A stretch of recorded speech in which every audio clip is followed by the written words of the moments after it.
novamente, tá bom? Envio o link novamente. Então, hoje a gente vai falar dos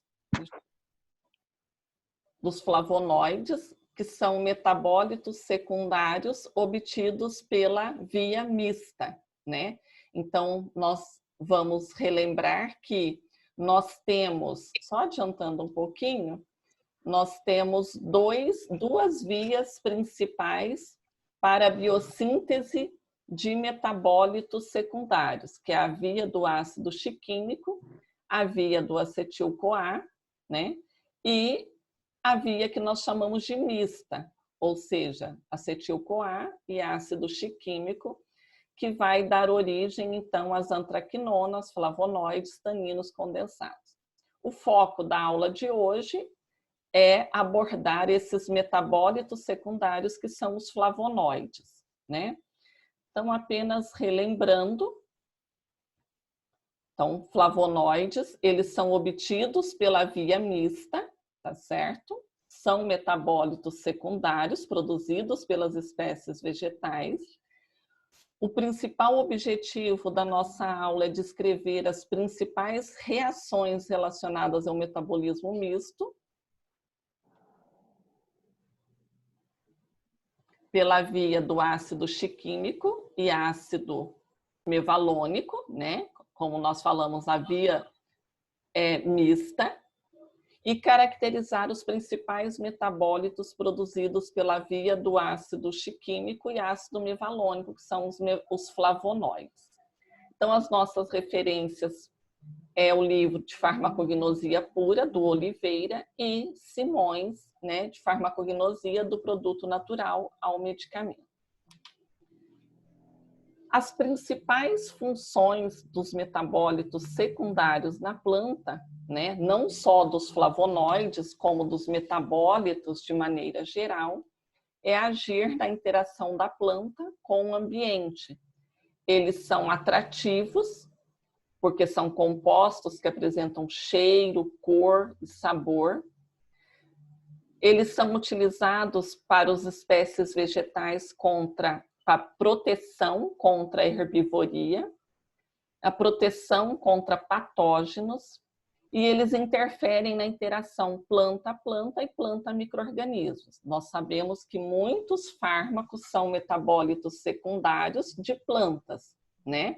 Nós já falamos do Taxol, né? Nós já falamos de vários medicamentos que são obtidos através do metabolismo secundário das plantas. No entanto, alguns compostos, eles são extremamente tóxicos, né? Então, a gente deve conhecer quais são os compostos produzidos pelas espécies vegetais para que nós possamos saber se essa planta, se essa espécie vegetal, ela possui um constituinte ativo, né, farmacologicamente ativo, ou se essa espécie vegetal apresenta toxicidade. Então, nós temos, para a produção desses metabólitos secundários, duas principais vias biosintéticas, que é a do ácido chiquímico e a do acetato mevalonato. E a terceira via, que é a via mista, que vai dar origem aos flavonoides. Então, aqui nós temos, né, essa figurinha que vocês conhecem bastante, né? Onde nós temos aqui a glicose, né, que é um carboidrato que vai dar origem a todos os metabólitos secundários, né?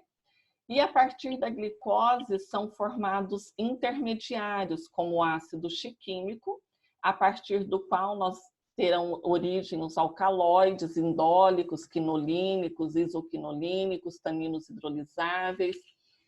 E pela outra via, que é a via do acetil-CoA, mevalonato, ela dará origem a alcaloides, só que tropânicos, pirrolizidínicos, terpenos, e nós temos metabólitos secundários, como as antraquinonas, flavonoides e taninos condensados, que são obtidos a partir de uma via mista, né? Via do ácido chiquímico e do acetil-CoA. Então, os flavonoides, eles são metabólitos secundários que apresentam atividade biológica. Entre as atividades biológicas citadas, que nós conhecemos na literatura, nós temos principalmente a atividade antioxidante e anti-inflamatória.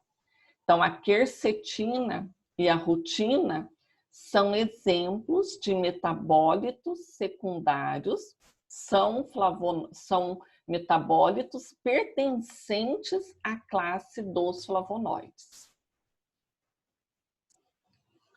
Qual o significado do nome flavonoide? Então, flavos significa amarelo e oide, forma. Então, flavonoide tem o significado de forma amarela. Normalmente são compostos que, quando estão presentes nas espécies vegetais, eles apresentam cor, né? Então, principalmente a cor amarela, o que deu origem ao seu nome, mas tem várias outras cores, né, de compostos de flavonoides que estão presentes nas espécies vegetais, mas o nome que deu origem, né, a esses metabólitos secundários foram os pigmentos de cor amarela. Os flavonoides, eles são constituídos, são moléculas que apresentam fenóis, então polifenóis presentes em relativa abundância entre os metabólitos secundários dos vegetais. São pigmentos, né, como eu já falei, que dão cor às espécies vegetais, são bastante abundantes na natureza e fazem parte, então, né, entre as suas propriedades, como corantes, né? Então, nós temos aí pigmentos de diversas cores, né, amarelo, vermelho, violeta, que são responsáveis, então, né, essas cores são responsáveis, então, são consequência, na verdade, da presença dos flavonoides nas espécies vegetais. Então, aqui nós temos um núcleo básico ou um núcleo fundamental de um flavonoide, né? Então, o esqueleto básico, ele é formado por uma unidade C6, C3, C6 aqui, né, 6 carbonos, C3, porque eu tenho aqui 1, 2, 3 carbonos, e C6 novamente, porque eu tenho aqui mais 6 carbonos. Tá? Então, eu tenho um total de 15 átomos de carbono no núcleo fundamental, 6 aqui, mais 6 aqui do anel B, 12, mais 3 aqui, 15 carbonos. 2 fenilas, né? No anel A e o anel B estão as 2 fenilas, ligadas por uma cadeia de 3 átomos de carbono. São esses aqui, 1, 2, 3 carbonos. Geralmente, os flavonoides, eles são oxigenados, então a gente observa aqui a presença de um oxigênio, né, num heterociclo, e aqui também, geralmente, tem a presença de um oxigênio, ou na forma de carbonila, ou na forma de hidroxila. Então, geralmente, eles são oxigenados, podendo ser conjugado com açúcares, né? Podendo esse núcleo, então, fundamental, estar ligado a moléculas de açúcar, formando, então, o que nós chamamos de heterosídeos, tá certo? Aqui, nesse quadro, nós temos as classes, as principais classes de flavonoides. Então, chalcona é uma classe, flavanona, outra classe, flavona, flavonol, proantocianidina, flavandiol, aurona e antocianidina. Então, essas aqui são as 7 classes, né, de compostos que formam, então, esses metabólitos que são os flavonoides.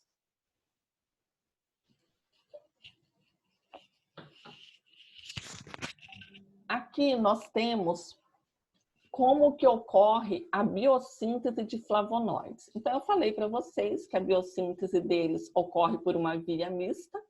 Significa, então, que todos os flavonoides eles são formados a partir do ácido chiquímico e do acetil-CoA, via mevalonato, né?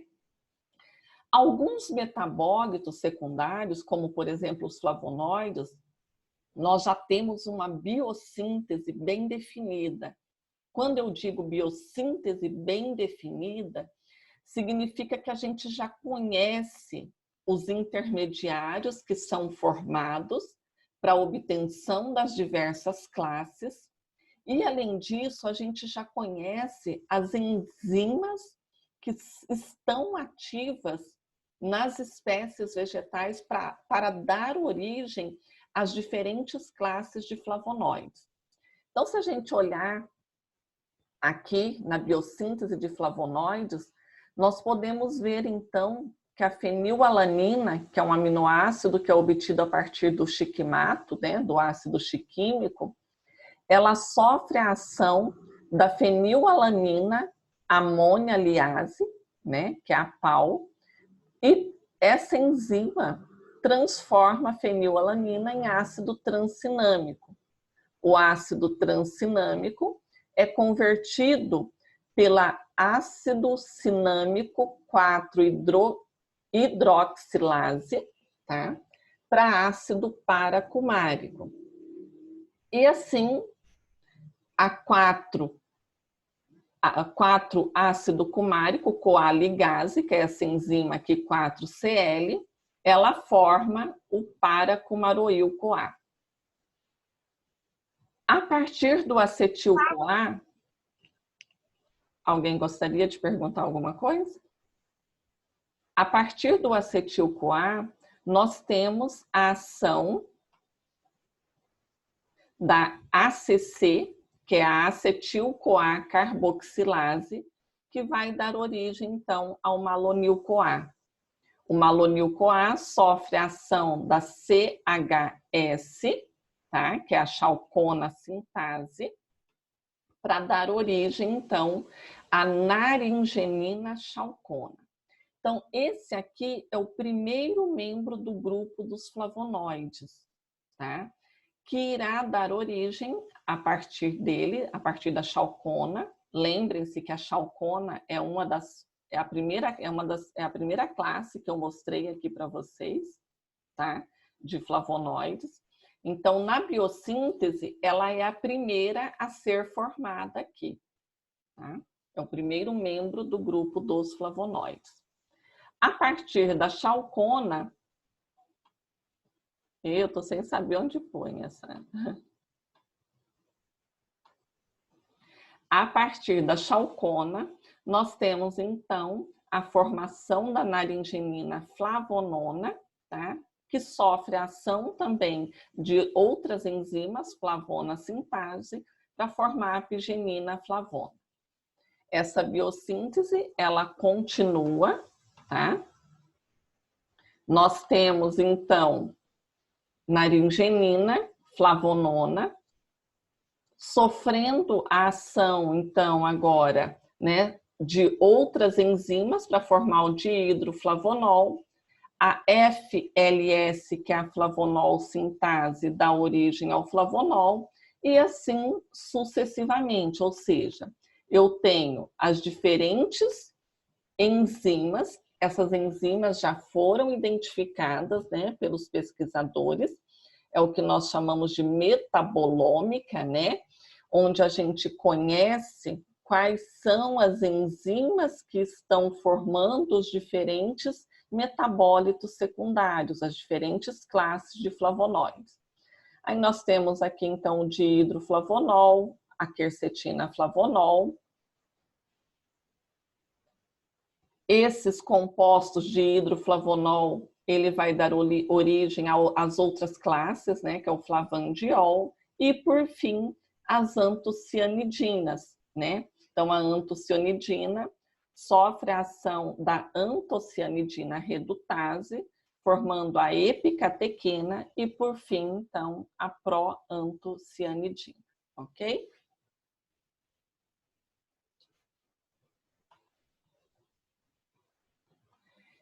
Em relação à estrutura química de todos os flavonoides, esses compostos, então, como eu mostrei para vocês, eles têm um núcleo fundamental. Esse núcleo fundamental, eles podem ou não estar conjugados com açúcares.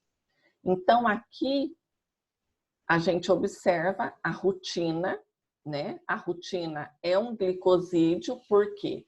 Porque eu tenho aqui um núcleo fundamental do flavonoide ligado a dois resíduos de açúcares, né? Então, isso aqui, quando eu tenho núcleo fundamental ligados a açúcares, nós chamamos de glicosídeos. E eu ainda tenho aqui, em relação à estrutura química dos flavonoides, o que nós chamamos de O-glicosídeos ou C-glicosídeo. O que significa isso? Significa que O-glicosídeo é quando o núcleo fundamental está ligado a açúcares através do átomo de oxigênio. Então, eu tenho um O-glicosídeo, como eu tenho aqui na quercetina 7,4 linha de glicosídeo, né? Porque o núcleo fundamental do flavonoide encontra-se ligado covalentemente à glicose através do átomo de oxigênio. Aqui também eu tenho C-glicosídeos. O que significa C-glicosídeo?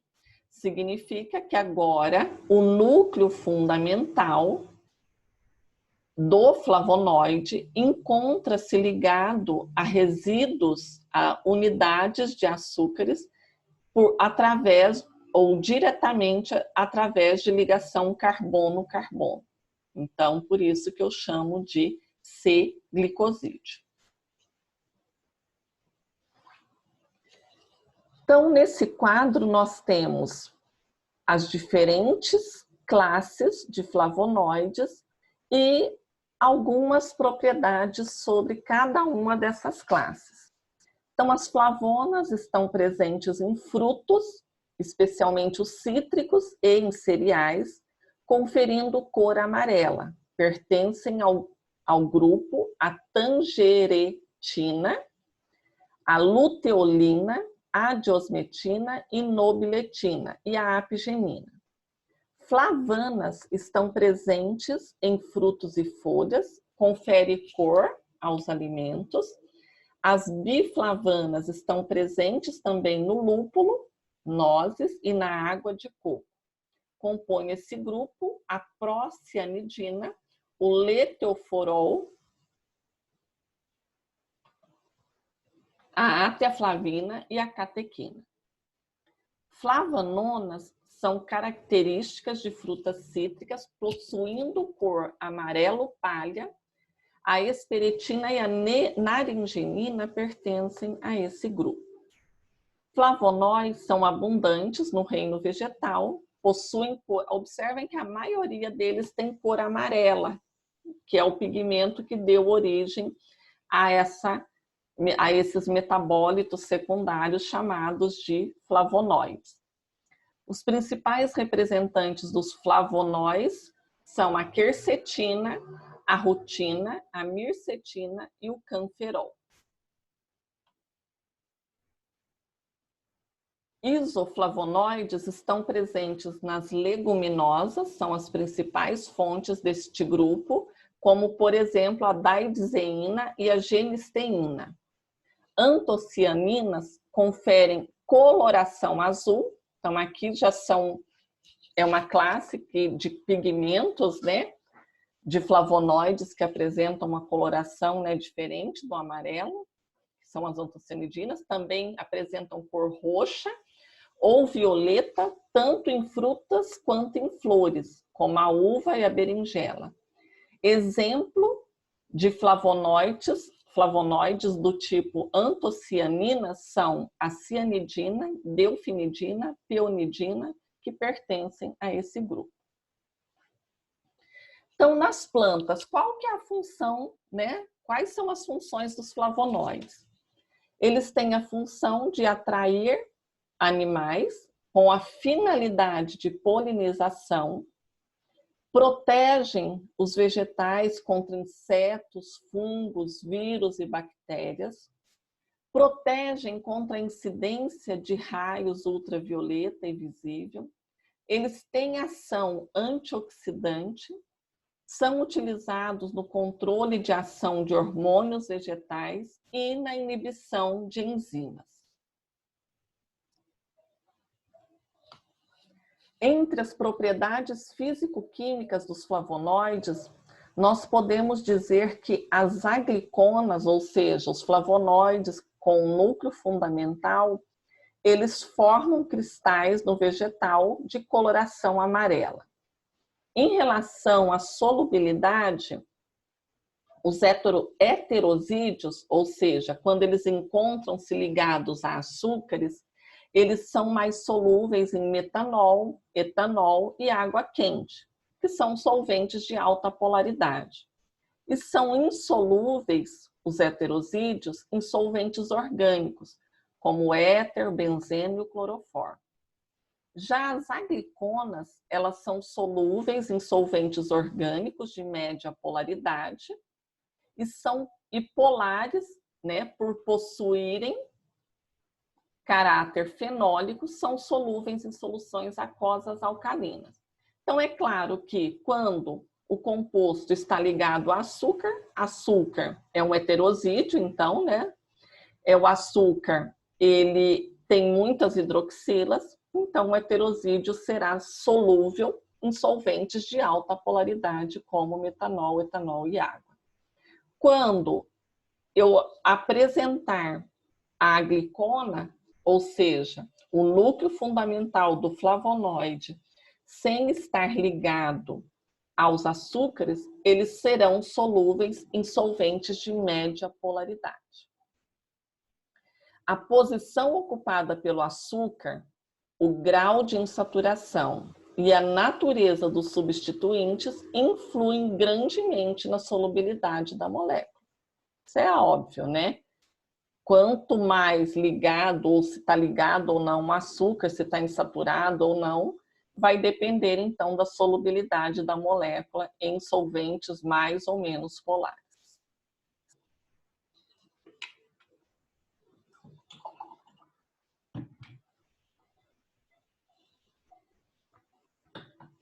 Em relação à extração de flavonoides. Então, como que a gente deve proceder para extrair metabólitos secundários de uma espécie vegetal que nós sabemos que é rica em flavonoides, né? Então, primeiro, a gente deve utilizar um solvente apolar. Por quê? Porque para retirar gorduras, óleos, pigmentos e esteróis, ou seja, são o que nós podemos chamar de contaminantes, ou que não nos interessa, né? Então, nós iremos utilizar um solvente apolar, como o hexano, por exemplo, para retirar todos esses contaminantes. Em seguida, a gente deve utilizar um solvente um pouco mais polar, como clorofórmio, diclorometano, acetato de etila ou éter etílico. Por quê? Porque eles vão permitir recuperar as agliconas livres pouco polares, né? Então, flavonas, flavonóis, flavanonas, isoflavonas, todos os compostos que são de média polaridade. E, finalmente, a gente deve utilizar, então, um solvente mais polar, como metanol, etanol ou água ou acetona, para extrair agliconas polihidroxiladas, né? Agliconas que têm várias hidroxilas, ou ainda heterosídeos, né? Ou aquelas classes mais polares, como as auronas, as chalconas, né? E os flavonóis mais polares. Agora, como que você pode caracterizar, né? Você tem uma planta medicinal, uma espécie vegetal, você não sabe ainda qual metabólito que está presente nessa espécie vegetal, né? Então, que tipo de reação, né, ou caracterização química você poderia realizar? No farmacógeno, né, você pode fazer uma reação histoquímica, que é uma reação de coloração, né? No entanto, nas reações histoquímicas, a principal dificuldade nesse teste será a presença de outras substâncias que poderão interferir na reação química, tá? Ou ainda você poderá utilizar extratos vegetais, né? Ensaios cromáticos, cromatográficos, espectroscópicos ou fotométricos. Os ensaios cromáticos, eles vão distinguir as diversas classes dos flavonoides através de reações coloridas. Então, as cores obtidas, elas variam conforme o núcleo, o número e a disposição dos compostos hidroxilados.